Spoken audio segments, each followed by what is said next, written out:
করার চেষ্টা করছে। ওখানে একটা ক্রিমিনাল ধরা পড়েছে, তার বিরুদ্ধে অভিযোগ আছে, প্রধানমন্ত্রী কথা বলে দিল যে ইসকন স্বয়ং তাকে অস্বীকার করছে।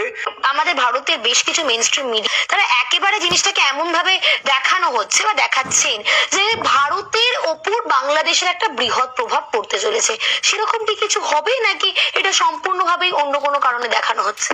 এরা একটা অভিসন্ধি করছে, যে কারণে হাসিনাকে এখানে রেখেছে।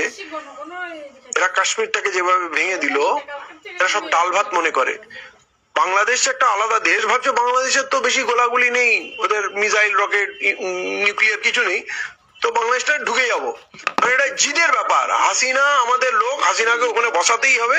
ওই যেভাবে ওই তামিলনাড়ুর সরকার পাল্টে দেয়, হরিয়ানার সরকার পাল্টে দিলাম, গোয়ার সরকার কিনে নিলাম, এই পশ্চিমবাংলা প্রেসিডেন্ট রুল করে দিলাম, এ তো সব অশিক্ষিত মাল। এরা ভাবছে যে আমরা বাংলাদেশে ঢুকে যাবো, কক্সবাজারটা নিয়ে নেবো, ওইখান থেকে আমরা সমুদ্রপথে ডাইরেক্ট অ্যাক্সেস পেয়ে যাবো নর্থ ইস্টে, এসব স্বপ্ন দেখছে।